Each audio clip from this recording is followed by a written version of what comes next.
Selamat malam Bapak Ibu. Hari ini kita akan bersama-sama bersekutu dengan segala keterbatasan kita, tetapi mari kita syukuri segala yang Tuhan sudah karuniakan kepada kita di dalam segala macam keterbatasan kita yang kita rasakan saat ini. Mari kita berdoa. Bapa, kami mengucap syukur atas segala limpahan berkat dan karunia yang Tuhan sudah limpahkan sehingga di dalam masa-masa ini kami boleh menikmati firman Tuhan yang diberitakan baik melalui tulisan maupun melalui audio maupun melalui video.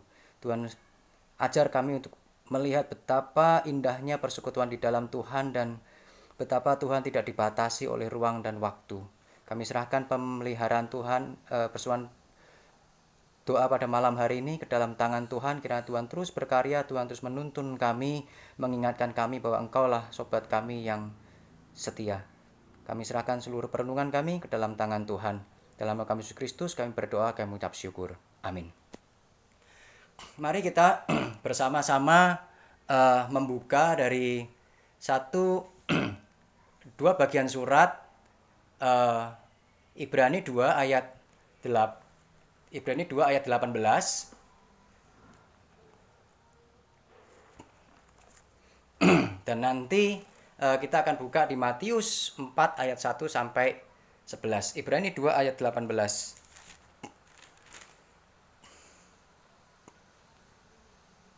Sebab oleh karena ia sendiri telah menderita karena pencobaan, maka ia dapat menolong mereka yang dicobai. Ibrani 4 ayat 15. Sebab imam besar yang kita punya bukanlah imam besar yang tidak dapat turut merasakan kelemahan-kelemahan kita. Sebaliknya sama dengan kita, ia telah dicobai, hanya tidak berbuat dosa. Kita buka sebentar di Matius 4 ayat 1 sampai 11.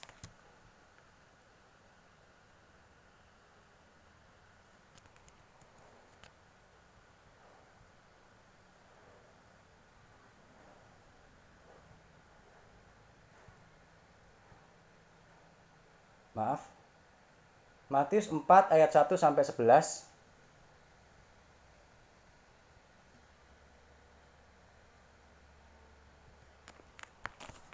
Matius 4 ayat 1 sampai 11. Maka Yesus dibawa oleh Roh ke padang gurun untuk dicobai iblis, dan setelah berpuasa 40 hari dan 40 malam akhirnya laparlah Yesus. Lalu datanglah si pencoba itu dan berkata kepadanya, "Jika engkau anak Allah, perintahkanlah supaya batu-batu ini menjadi roti." Tetapi Yesus menjawab, "Ada tertulis, manusia hidup bukan dari roti saja, tetapi dari setiap firman yang keluar dari mulut Allah." Kemudian iblis membawanya ke kota suci dan menempatkannya dia di bubungan bait Allah. Lalu berkata kepadanya, "Jika engkau anak Allah, jatuhkanlah dirimu ke bawah.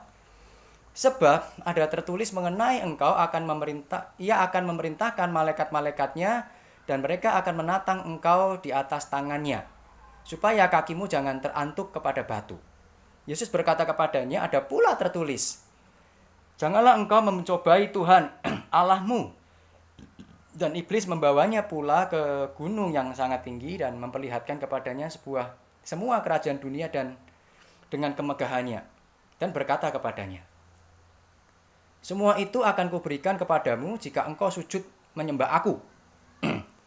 Maka berkatalah Yesus kepadanya, "Enyahlah iblis, sebab ada tertulis, engkau harus menyembah Tuhan Allahmu, dan hanya kepada Dia sajalah engkau berbakti." Lalu iblis meninggalkan dia dan lihatlah malaikat-malaikat datang melayani Yesus. Jika kita menggambarkan kondisi sekarang ini bangsa kita dengan sebuah lagu, barangkali lagu yang tepat adalah lagu Ibu Pertiwi. Di situ dikatakan di dalam liriknya, lagu itu, maaf saya tidak bisa menyanyi dengan baik. "Kulihat Ibu Pertiwi yang sedang bersusah hati, air matanya berlinang, mas intanya terkenang." Itu kalimat dari salah satu penggalan kalimat lirik lagu dari Ibu Pertiwi. Sebuah lagu yang sangat indah, membuat kita yang menyanyikannya pun Bahkan yang hanya mendengarkannya pun merasa ikut bersedih bersama dengan Ibu Pertiwi. Ismail Marzuki memang pengubah lagu nasional yang sangat hebat. Tetapi jika kita perhatikan lagu itu, sadar atau pernah kita menyadarinya atau tidak, lagu itu sangat mirip, bahkan mungkin sama dengan nada-nada dari sebuah lagu himne yang sangat terkenal. Yaitu apa? Ya, what a friend we have in Jesus. Coba kita lihat kesamaannya. What a friend we have in Jesus, our sin and grief to bear. What a privilege to carry everything to God and pray. Kulihat Ibu Pertiwi yang sedang bersusah hati. Sama. Satu hal, kalau kita mengingat lagu Ibu Pertiwi, kita pun harus mengingat bahwa kita adalah bagian dari Ibu Pertiwi yang sedang bersusah hati hari ini. Yang bersusah hati bukan orang-orang di luar kita. Kita pun sama dengan mereka, orang-orang yang sama bersusah hati melihat kondisi pandemik yang kita alami di hari ini dan bahkan di seluruh dunia. Kita bukan sekedar bagian dari keluarga kita bukan sekedar bagian dari komunitas Kristen kita bagian dari bangsa kita. Bahkan kita bagian dari seluruh umat manusia di dunia ini. Kita menderita bersama-sama. Tetapi yang menjadi pertanyaan adalah, ketika kita menghadapi kesusahan dan penderitaan yang sama, apakah kita menjalaninya dengan berbeda? Bagaimana kita sebagai orang percaya berjalan di padang gurun kita di dalam kehidupan ini? Kalau kita melihat Matius 4, 1-11, di situ dikatakan konteksnya adalah setelah Tuhan Yesus dibaptis oleh Yohanes, dan setelah dibaptis Tuhan Yesus dikatakan dibawa oleh Roh ke padang gurun, rohnya huruf besar, untuk dicobai oleh iblis. Kata dicoba menggunakan kata peiraso yang di dalam 2 Korintus 13 ayat 5 diterjemahkan sebagai kata uji. Jadi dua kata itu bisa diterjemahkan dengan kata ujian maupun cobaan. Bagi kita yang penting adalah bukan ujiannya atau pencobaannya, katanya, tetapi siapa yang mengerjakannya. Tuhan Allah mengerjakan sesuatu di dalam ujian atau pencobaan itu sebagai sesuatu yang baik. Ujian dikerjakan oleh Allah untuk sesuatu yang baik. Cobaan dikerjakan oleh iblis untuk kejatuhan manusia. Dikatakan di situ Yesus dicobai oleh iblis. Setelah dia lapar, Tuhan Yesus dicobai oleh iblis, iblis datang mencobai. Yesus sudah berpuasa 40 hari, 40 malam, dan secara manusiawi itu titik yang paling lemah dari seorang manusia. Dan itulah iblis yang selalu mencobai kita di saat dan di titik kita yang paling lemah. Kalau kita melihat padang gurun adalah sebuah simbol di mana tidak ada kehidupan. Barangkali sebuah simbol di mana tidak ada dewa-dewa yang berkuasa. Orang bercocok tanam di padang gurun, tanamannya mati. Tanamannya tidak tumbuh. Di mana dewa kesuburan? Tidak ada dewa kesuburan yang memberikan kesuburan di padang gurun. Padang gurun sesuatu yang seakan-akan menjadi tempat di mana tempat kematian, tanpa kehidupan. Ketika orang Israel memasuki padang gurun, dia marah kepada Tuhan, dia bersungut-sungut. Dia meminta lebih baik dia kembali ke Mesir. Karena apa? Karena di bayangan mereka, Mesir ada kehidupan. Sedangkan padang gurun, tempat di mana tidak ada kehidupan. Tetapi Tuhan justru membawa Israel ke padang gurun untuk membuktikan bahwa Allah adalah Allah yang menyediakan. Allah yang memelihara. Itu yang pertama. Yang kedua, padang gurun seringkali menjadi satu simbol kejahatan. Orang baik di tanah yang subur belum tentu menjadi orang yang tetap baik di padang gurun. Kehidupan di padang gurun adalah sebuah kehidupan yang keras. Banyak suku-suku di padang gurun yang bisa saling berperang dan saling membunuh hanya untuk apa? Berebut sebuah oase atau bahkan sebuah sumur kecil sekalipun. Tuhan Yesus dicobai di padang gurun. Dia mencobai di saat dia titik yang paling lemah, dia lapar, dan iblis meminta Tuhan Yesus, mendorong Tuhan Yesus, memotivasi Tuhan Yesus untuk mengubah batu menjadi roti. Lalu bukan sekedar itu, ketika gagal, dia mencobai lagi membawa ke hubungan bait Allah dan menyuruh Tuhan Yesus untuk menjatuhkan dirinya. Supaya apa? Nanti malaikat-malaikat akan menatang dia. Lalu yang ketiga, Tuhan Yesus dibawa ke sebuah gunung yang tinggi dan diperlihatkan sebuah kerajaan yang dengan segala kemegahannya dan meminta Tuhan Yesus untuk menyembah satu kali saja kepada iblis dan iblis akan memberikan seluruh kerajaan itu kepada Tuhan Yesus. Kita tidak akan membahas pencobaan ini satu persatu. Tetapi intinya adalah agar Tuhan Yesus mengabaikan karya terbesarnya untuk menyelamatkan manusia melalui salib. Agar Yesus menyelesaikan segala masalah melalui mujizat. Menyelesaikan masalah dengan menggunakan fasilitasnya sebagai Allah. Dengan cara yang mudah, tidak usah repot-repot. Iblis mencoba Tuhan Yesus agar dia tidak hidup seturut dengan kehendak Tuhan, melayani dan mati di atas kayu salib. Menyelesaikan dengan cara-cara yang sebenarnya tidak menyelesaikan masalah. Dosa tidak dapat diselesaikan dengan mujizat atau dengan menggunakan keilahian saja, tetapi yang tanpa kemanusiaan. Dosa tidak dapat diselesaikan dengan tunduk kepada iblis. Dan dari semuanya itu, Tuhan Yesus tidak berdosa dan dia mengalahkan semua pencobaan iblis. Iblis pergi dan Lukas 4:13 mengatakan dia akan menunggu waktu yang tepat untuk menjatuhkan Yesus kembali. Siapa yang tidak pernah berada di dalam krisis kehidupan? Siapa yang tidak pernah mengalami padang gurun kehidupan? Pencobaan iblis, siapa yang tidak pernah mengalami? Kita hidup di tengah dunia yang berdosa.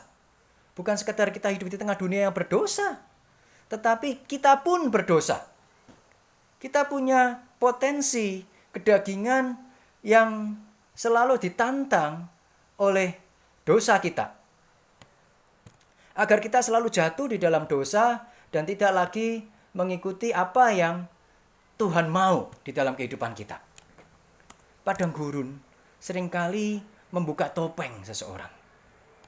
Membuka diri siapa kita sebenarnya. Orang yang terlihat dewasa bisa menjadi berpikir kemudian kekanak-kanakan di tengah krisis. Seorang yang berbicara pelayanan tiba-tiba menjadi orang yang dituntut untuk dilayani ketika di tengah krisis. Saya punya teman yang dulu hidupnya jujur. Dia tidak mau mencontek. Dia belajar dengan rajin, tidak pernah aneh-aneh. Tetapi suatu ketika dia kedapatan mencuri dan menggelapkan uang yang di perusahaannya dia. Kenapa? Untuk mengobati penyakit ayahnya. Apakah dia jahat? Mungkin tidak. Tetapi di dalam keadaan terjepit, krisis kehidupan, padang gurun kehidupan itu bisa membuat orang yang baik menjadi buruk. Tapi meskipun tidak selalu begitu, ada kalanya padang gurun justru mengubah orang sebaliknya. Mengubah orang yang tadinya buruk menjadi lebih agung, lebih baik, lebih bijaksana dari sebelumnya. Jadi kadang permasalahannya bukan pada padang gurunnya, tetapi dari mana kita menghadapinya. Tetapi apakah krisis-krisis itu mengubah Tuhan Yesus? Apakah krisis-krisis itu membuka topeng Tuhan Yesus? Tentu tidak keduanya. Yesus tidak memakai topeng kemunafikan. Dia tidak juga berubah mengalami krisis di padang gurun yang tadinya kurang sempurna, dididik oleh Tuhan. di dalam padang gurun kemudian menjadi sempurna. Tidak, dia sudah sempurna sebagaimana sebelum dia datang kepada gurun, bahkan sebelum dia datang ke dunia karena dia Allah. Jadi untuk apa padang gurun itu dihadapi oleh Yesus? Jika Yesus sudah sempurna, dia tidak berubah lagi, tidak perlu dididik lagi di padang gurun ini. Bukankah itu sebagai sebuah sandiwara di hadapan kita? Tentu tidak. Pencobaan padang gurun bukanlah sebuah sandiwara. Tujuan utama pencobaan di padang gurun bukanlah mendidik Tuhan Yesus menjadi lebih baik, tetapi mendidik kita dan memperlihatkan kepada kita siapakah Yesus sesungguhnya. Justru karena Yesus adalah Allah, menang di dalam padang gurun, maka dia sanggup menjadi teladan yang indah bagi kita ketika kita menghadapi padang gurun kehidupan kita. Dia sanggup menjadi satu teladan kemenangan atas segala pencobaan di padang gurun. Caranya bagaimana? Kalau kita menang, mau menang di padang gurun kehidupan kita, di dalam segala pergumulan kita, teladani Yesus. Bergantung kepada Yesus. Satu hal yang menarik adalah Tuhan Yesus sendiri di padang gurun. Tidak ada teman yang membesuk, tidak ada rekan yang menguatkan, tidak ada hamba Tuhan yang melayani. Ia ada di dalam kesendirian. Yesus menghadapi pencobaan di dalam kesendiriannya. Dia head to head dengan iblis. Dan Yesus memperoleh kemenangan di dalam kesendiriannya. Meskipun di dalam situasi yang sulit sekalipun. Kita sebagai anak-anak Tuhan memang membutuhkan komunitas. Orang Kristen memang tidak bisa bertumbuh secara efektif dan cepat tanpa sebuah komunitas yang mendukung. Itu tidak bisa kita pungkiri. Maka Ibrani pun mengatakan jangan kita melepaskan diri dari pertemuan-pertemuan ibadah kita. Meskipun hari ini kita melakukannya dengan keterbatasan, tetapi toh kita bertemu melalui udara. Tetapi jangan sampai segala komunitas yang kita ada di sekitar kita yang menolong kita itu dijadikan satu alasan tempat untuk kita bergantung. Kalau tidak ada teman, iman kita rontok. Kalau tidak ada teman, semangat kita hilang. Mari kita ingat, Yesus menghadapi segala pencobaan itu menang karena kesendirian kita. Dia mengalami kesendirian yang paling sendiri di kayu salib ketika dia mengatakan, Bapakku, Allahku, Allahku, Allahku, mengapa engkau meninggalkan aku? Untuk apa? Agar kita yang mengalami kesendirian boleh memiliki sahabat yang sejati, yaitu Kristus. Kita, Yesus mengalami kesendirian agar dia menjadi teladan, agar dia menguatkan kita, karena dia mau menguatkan kita yang sendiri. Kita tidak pernah sendiri, sama seperti Tuhan Yesus sendiri. Ketika Tuhan Yesus sendiri, dia tidak ada kita yang menemani. Tetapi ketika kita sendiri, ada Tuhan Yesus yang selalu menemani kita. Ibrani 2 ayat 18 dikatakan bahwa ia sendiri menderita karena pencobaan, maka ia dapat menolong orang yang dicobai. Dia Tuhan yang bukan sekedar hanya melihat penderitaan kita dan menonton. Dia hadir di dalam penderitaan kita. Ketika Daud mengatakan, sekalipun aku berjalan di dalam lembah kekelaman dan aku tidak takut bahaya. Apakah Daud ketika dia tidak takut bahaya itu, dia dilepaskan dan dikeluarkan dari lembah kekelaman itu? Tidak. Dia berjalan di dalam lembah kekelaman, dia tidak takut karena ada penyertaan Tuhan. Tuhan kita mungkin tidak melepaskan kita dari pencobaan itu, pergumulan kita. Dia tidak melepaskan kita dari lembah kekelaman itu. Tetapi dia turun, berjalan bersama dengan kita di dalam lembah kekelaman itu. Dia bukan Tuhan yang jauh di sana. Dia Tuhan yang berada di samping kita, yang menopang kita, yang memikul kita ketika kita tidak kuat. Ketika Tuhan Yesus melawan iblis, Dikatakan selalu ada tertulis sampai 3 kali. Ada tulis di mana? Di firman Tuhan yang lain kita lihat di Matius 4 ayat 4, itu Tuhan Yesus mengutip Ulangan 8 ayat 3. Ayat 7, Matius 4 ayat 7, Yesus mengutip Ulangan 6 ayat 16. Matius 4, 10, Yesus mengutip Ulangan 6 ayat 13. Jadi bagaimana Tuhan Yesus mengatasi segala macam cobaan iblis? Dengan firman Tuhan. Tidak ada satu mujizat pun yang dilakukan oleh Tuhan Yesus ketika dia menghadapi tantangan dan cobaan dari iblis. Justru iblislah yang mendorong Tuhan Yesus melakukan segala macam festival-festival mujizat itu. Batu jadi roti, malaikat menopang, dan yang satu lagi Tuhan Yesus, iblis meminta tunduk aja. Iblis yang meminta mujizat Tuhan melawan dia dengan firman Tuhan. Jadi bagaimana kita bisa menang di dalam kehidupan padang gurun kita? Bergumulah dengan Tuhan. Melalui apa? Melalui firman-Nya. Tuhan berkata melalui firman Tuhan. Itu adalah tuntunan bagi kehidupan kita, manual book kita. Bagaimana kita mengenal Tuhan? Bergumul dengan firman Tuhan. Seorang penulis bernama Grant Skeldon, di dalam bukunya yang berjudul Generasi yang Penuh Hasrat, di situ dia menulis sesuatu yang indah sekali. Kita, orang-orang Kristen, seringkali tidak lagi membaca Alkitab. Alih-alih melakukan pelajaran Alkitab, kita melakukan penelaahan terhadap penelaahan orang tentang Alkitab.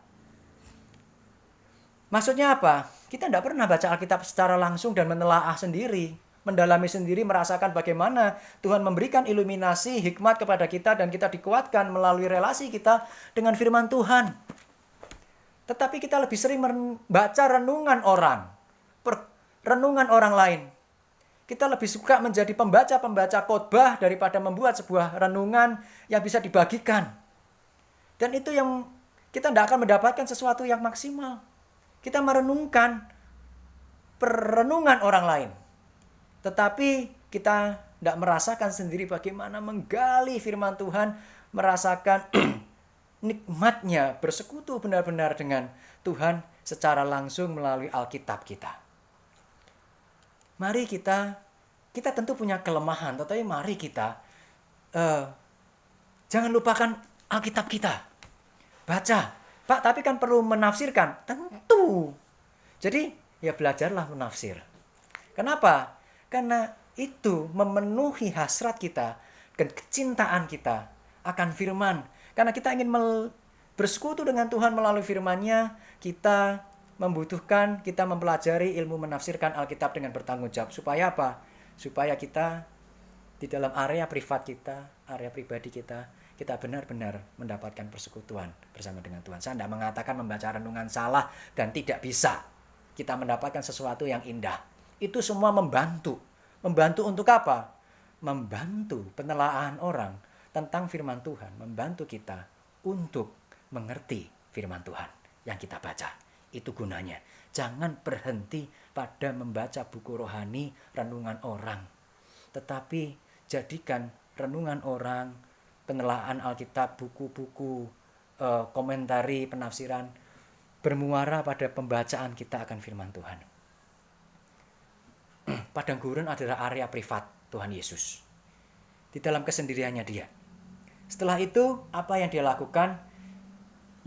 Matius 4 ayat 12 sampai 17, di situ Tuhan Yesus pergi ke Galilea. Untuk apa? Kemudian mulai melayani. Dari area privat ke area publik. Setelah Tuhan Yesus beres di dalam area privat, merasakan kesendirian bersama dengan Tuhan, dicobai oleh iblis, menang melawan pencobaan, dia siap kemudian untuk masuk ke dalam area publik untuk melayani Tuhan. Padang gurun yang Tuhan sediakan bagi kita seringkali menjadi satu alat untuk mempersiapkan kita melayani Tuhan dengan lebih baik dan lebih efektif lagi, lebih efisien. Padang gurun kehidupan kita, semua orang mengalami padang gurun. Saya pun sama hari ini mengalami padang gurun kehidupan saya dan keluarga saya sendiri. Tetapi mari kita jadikan padang gurun itu sebagai sebuah tanggung jawab panggilan untuk apa? Setelah kita keluar dari padang gurun kehidupan kita, melaluinya, kita semakin efektif, semakin dikuatkan, semakin dilayakkan untuk apa? Untuk melayani Tuhan.